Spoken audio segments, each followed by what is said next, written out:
دور و دراز سے تشریف لانے والے جملہ حضرات، پردہ نشین خواتین اسلام، آج کے طلباء کل کے حفاظ علماء، ممبر شریف پر رونق افروز جملہ علماء اہل سنت،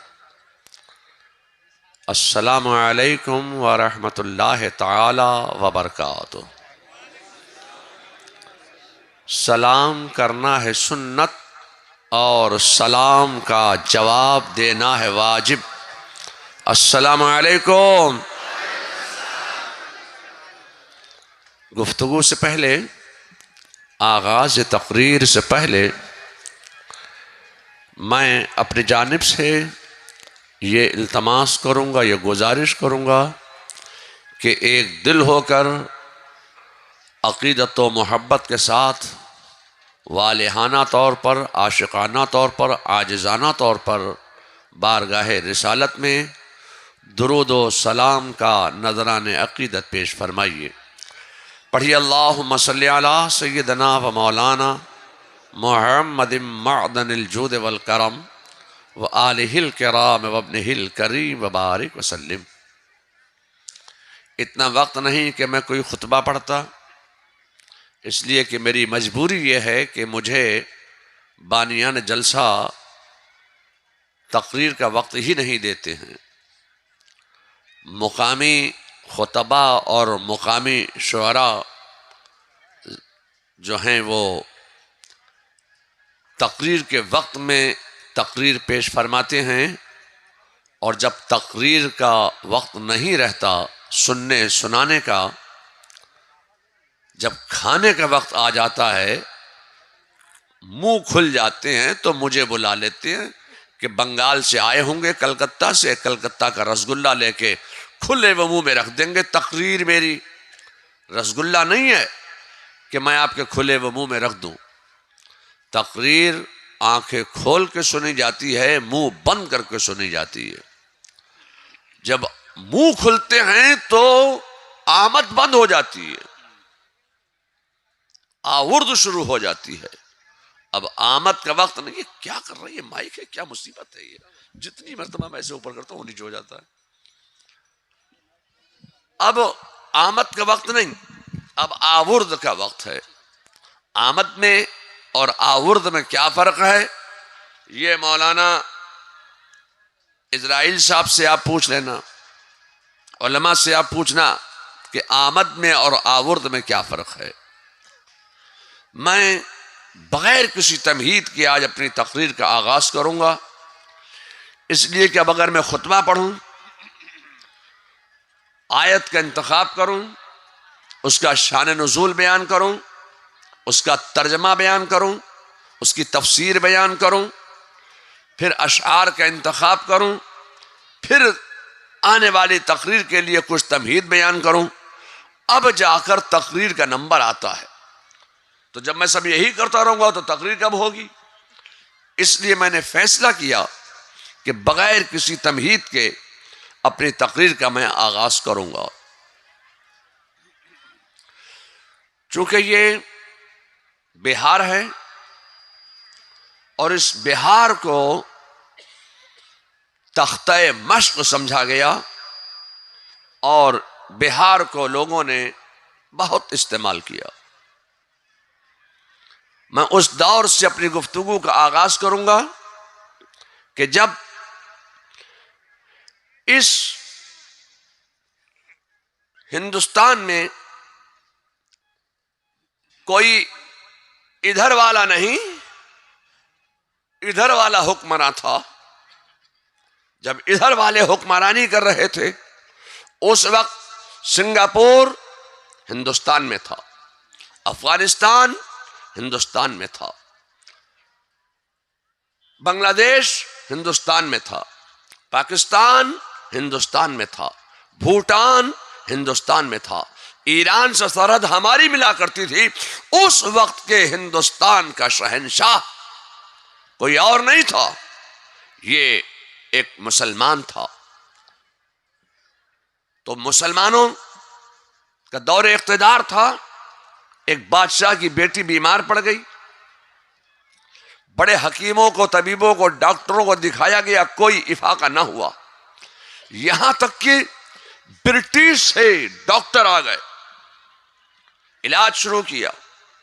بادشاہ نے کہا کہ اگر میری بیٹی کو افاقہ ہو گیا، ٹھیک ہو گئی، تو منہ مانگا انعام دوں گا۔ علاج شروع ہوا، وہ اللہ کے حکم سے بیٹی کو افاقہ ہوا، ٹھیک ہو گئی۔ بادشاہ نے ہیرے جواہرات تحفے میں دینا چاہے، انہوں نے کہا کہ جہاں پناہ آپ نے کہا تھا کہ منہ مانگا انعام دوں گا، ہم ان ہیرے جواہرات کا کیا کریں گے؟ آپ نے کہا تھا کہ منہ مانگا انعام دوں گا، تو ہم چاہتے یہ ہیں کہ آپ اپنے ملک میں ہمیں صرف تجارت کرنے کی اجازت دے دیجئے۔ انہوں نے سوچا یہ کون سی بڑی بات ہے، اجازت دے دی گئی، مراعات حاصل کرائی گئی، ہندوستان میں انہوں نے تجارت شروع کی۔ چونکہ ایک بادشاہ کی بیٹی کا علاج کیا تھا، دربار میں بار بار حاضر ہونے کا موقع مل جاتا، اگر کبھی کوئی مشورے کی محفل چلتی ہوتی تو اس مشورے میں بھی یہ تن کے گورے اور من کے کالے بیٹھ جاتے اور مشورے میں بھی شریک ہو جایا کرتے تھے۔ ایک دن مشورہ چل رہا ہے کہ یہ اتنا بڑا ملک، اتنا لمبا چوڑا وسیع و عریض ملک، یہ چلایا کیسے جائے گا بے سر و سامانی کے عالم میں؟ تو انہوں نے مشورہ دیا کہ جہاں پناہ ہمیں اجازت ہو تو ایک مشورہ ہم بھی پیش کریں۔ سب اپنے اپنے مشورے پیش کر رہے ہیں، تو انہوں نے ایک مشورہ دیا کہ آپ اپنے ملک کی رعایا پر، پرجا پر کچھ ٹیکس لاگو کر دیجئے۔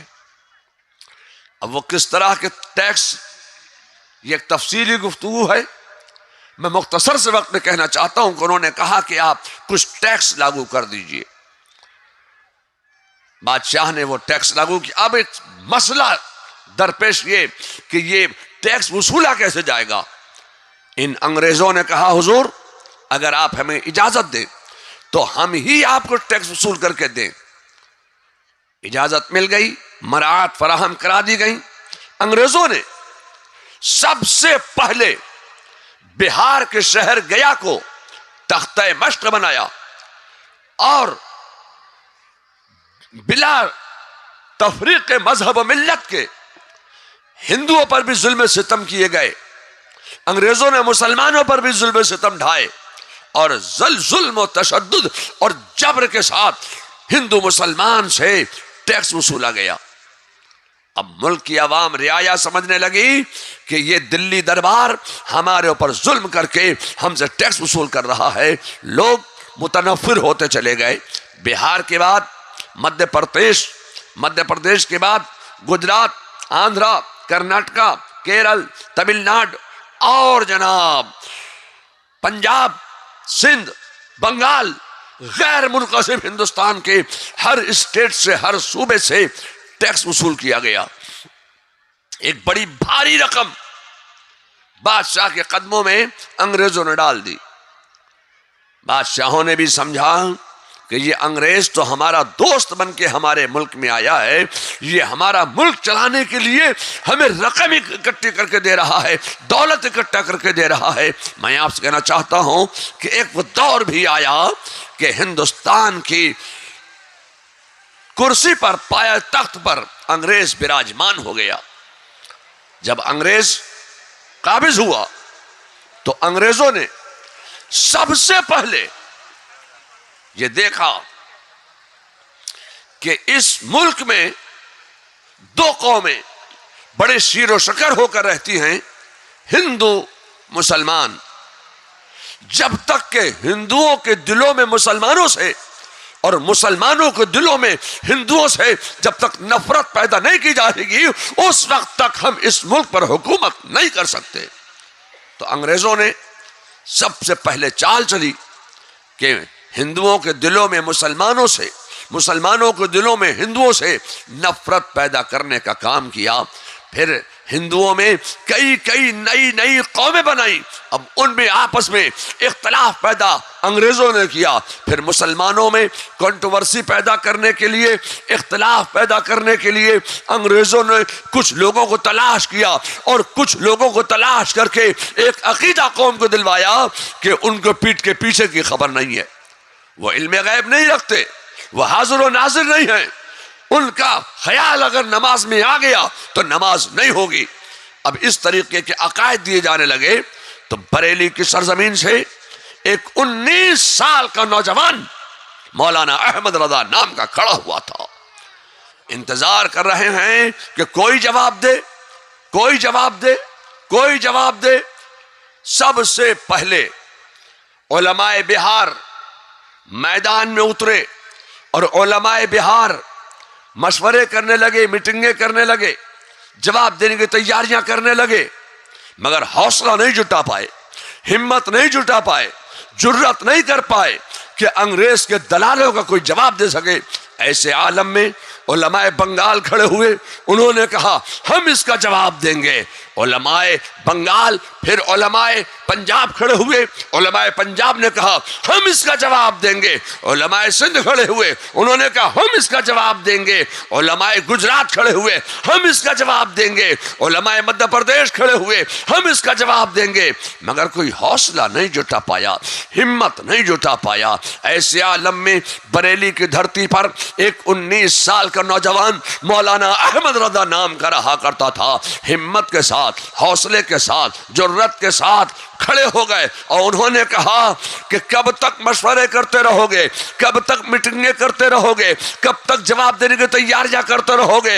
ان گستاخان رسول کا، ان غداران خدا کا، ان باغیان رسول کا جواب کب دو گے؟ تو ہمت کے ساتھ، حوصلے کے ساتھ، جرأت کے ساتھ بریلی کی دھرتی سے ایک 19 سال کا نوجوان مولانا احمد رضا نام کا کھڑا ہوا تھا اور انہوں نے کہا کہ تم یہ کہتے ہو کہ نماز میں اگر نبی کا خیال آ گیا تو نماز نہیں ہوگی. اب اس عقیدہ باطل کے مقابلے میں امام احمد رضا نے کوئی نیا عقیدہ پیش نہیں کیا تھا، بلکہ وہ پرانا عقیدہ لے کر کھڑے ہو گئے تھے. جو عقیدہ صدیق اکبر کا تھا، جو عقیدہ فاروق اعظم کا تھا، جو عقیدہ عثمان غنی کا تھا، جو عقیدہ مولا علی کا تھا، جو عقیدہ غوث اعظم کا تھا، جو عقیدہ خواجہ غریب نواز کا تھا، جو عقیدہ حضرت شرف الدین یحییٰ منیری کا تھا، جو عقیدہ حضرت سیدنا مخدوم علاء الحق پانڈوی کا تھا، جو عقیدہ حضرت مخدوم جہانگیر اشرف سمنانی کا تھا، جو عقیدہ شاہ برکت اللہ کا تھا.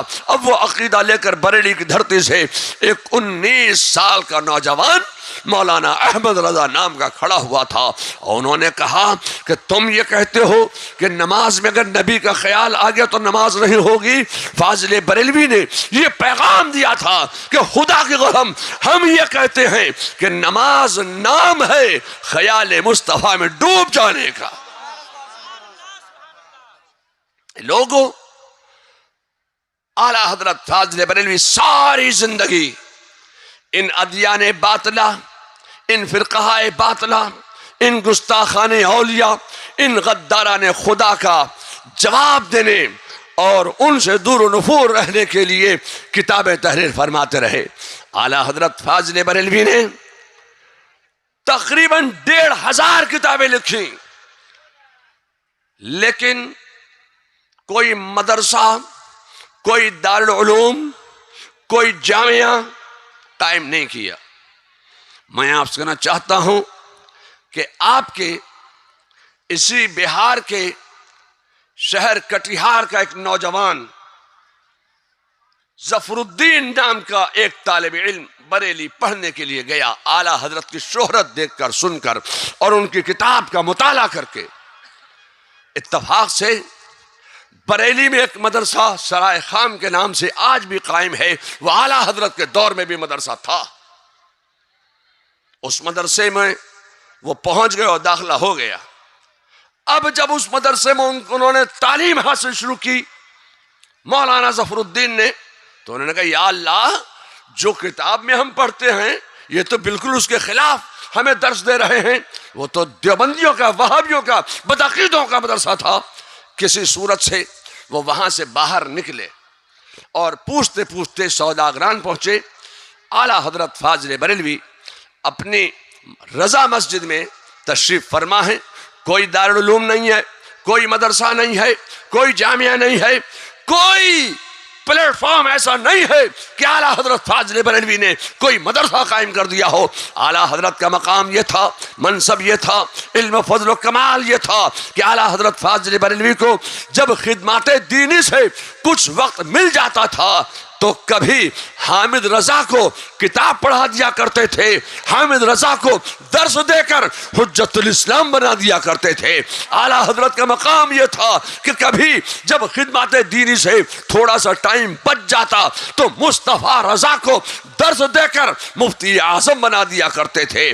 اعلیٰ حضرت کا مقام یہ تھا، کوئی مدرسہ باقاعدہ نہیں تھا، کوئی دارالعلوم باقاعدہ نہیں تھا. اعلیٰ حضرت کو جب فرصت ملتی تھی خدمات دینی سے تو کبھی سید محمد کو درس دے کر محدث اعظم ہند بنا دیا کرتے تھے. جب خدمات دینی سے اعلیٰ حضرت کو کچھ وقت ملتا تھا تو امجد علی کو کتاب پڑھا کر صدر الشریعہ بنا دیا کرتے تھے. اعلیٰ حضرت کو جب ٹائم ملتا تھا تب کسی کو مختلف اوقات میں سبق دیا کرتے تھے، پڑھایا کرتے تھے. ایسے عالم میں مولانا ظفر الدین بہاری رحمت اللہ تعالی علیہ بھی اعلیٰ حضرت کے پاس درس حاصل کرتے تھے. اعلیٰ حضرت کو انہوں نے ایک مشورہ دیا، کہا حضور آپ تو روزانہ درس دیتے ہیں، مختلف اوقات میں اپنے تلامذہ کو، اپنے شاگردوں کو پڑھاتے ہیں، تو آپ کوئی دارالعلوم کیوں نہیں قائم کر دیتے؟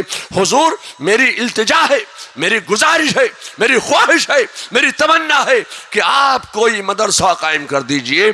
تو اعلیٰ حضرت نے فرمایا کہ مدرسے میں آمد جو ہوگی اس کا حساب کون رکھے گا؟ مجھے ڈر لگتا ہے، مجھے خوف ہے کہ مدرسے کا کوئی پائی پیسہ ذاتی اخراج میں نہ آ جائے، ذاتی خرچ میں نہ آ جائے. اس لیے اگر کوئی حساب رکھنے کو تیار ہو جائے تو میں یہ کام بھی کر دوں گا. تو بریلی شریف کے ایک مولانا تھے، ایک سید صاحب تھے، حضرت حمایت الاسلام صاحب کے والد یا ان کے دادا، انہوں نے اس کی ذمہ داری لی. ایک سید زادے نے جب ذمہ داری لے لی تو اعلیٰ حضرت فاضل بریلوی نے مدرسہ قائم فرمایا اور اس مدرسے کا نام رکھا دارالعلوم منظر اسلام. اے لوگو میں آپ سے کہنا چاہتا ہوں کہ بریلی کا مدرسہ دارالعلوم منظر اسلام جو بنا ہے ایک بہاری طالب علم مولانا ظفر الدین بہاری کے کہنے پر یہ دارالعلوم اور اعلیٰ حضرت نے قائم فرمایا ہے. جو اعلیٰ حضرت کے علم کی برکتیں بریلی شریف میں لٹ رہی ہیں، میں کہنا چاہتا ہوں کہ اعلیٰ حضرت کے علم کی برکتیں سب سے زیادہ اگر کسی کو حاصل ہوئی ہیں تو وہ بہار کا علاقہ ہے. اور بہار میں بھی سب سے زیادہ اعلیٰ حضرت کے علم کی برکتیں اگر کسی کو حاصل ہوئی ہیں تو وہ علاقہ پورنیا، کٹیہار، کشن گنج ہے، اور اس کے بعد یہ مظفر پور اور سیتا مڑھی ہے. میں آپ سے کہنا چاہتا ہوں کہ اعلیٰ حضرت فاضل بریلوی نے یہ مدرسہ کیوں قائم کیا؟ اے لوگو تم جس رسول کے امتی ہو، جس نبی کے تم ماننے چاہنے والے ہو، اس نبی نے روئے زمین پر سب سے پہلے ایجوکیشن کا پیغام دیا تھا، تعلیم حاصل کرو کا پیغام دیا تھا، اور ایک دارالعلوم قائم فرمایا تھا، ایک مدرسہ قائم فرمایا تھا، ایک جامعہ قائم فرمایا تھا. اپنے حجرہ انور کے سامنے، اپنے کاشانہ اقدس کے سامنے ایک چبوترے پر ایک دارالعلوم قائم فرمایا، ایک مدرسہ قائم فرمایا، ایک اسکول قائم کیا. مدرسہ قائم ہو گیا، رجب گزر گیا، رمضان گزر گیا، لیکن کوئی طالب علم پڑھنے کے لیے رسول اللہ کے مدرسے میں داخل نہیں ہوا. کسی طالب علم نے اپنا نام نہیں لکھوایا. شوال آ گیا، عید کا دن بھی گزر گیا، 2 شوال ہو گئی، 3 شوال ہو گئی، کوئی طالب علم نہیں آیا. 8 شوال کوئی طالب علم نہیں آیا. رسول اللہ نے اسکول قائم کیا ہے، مدرسہ قائم کیا ہے، جامعہ قائم کیا ہے، دینی پلیٹ فارم قائم کیا ہے. 9 شوال آ گئی، کوئی اسٹوڈنٹ نہیں آیا، کوئی طالب علم نہیں آیا. 10 شوال کا سورج طلوع ہوا، جیسے ہی 10 شوال کا دن آیا کچھ طلباء آئے. تو میں آپ سے کہنا چاہتا ہوں کہ جس دن علوم مصطفیٰ پڑھایا جاتا ہے، جس دن علوم مصطفیٰ کھولا جاتا ہے، اسی دن علوم مصطفیٰ پڑھانے والا احمد رضا پیدا ہو جاتا ہے. کچھ طلباء آئے 10 شوال کو، رسول اللہ کے مدرسے میں انہوں نے اپنا نام لکھوا دیا. طلباء آ گئے، پڑھانے والے موجود. اب مدارس میں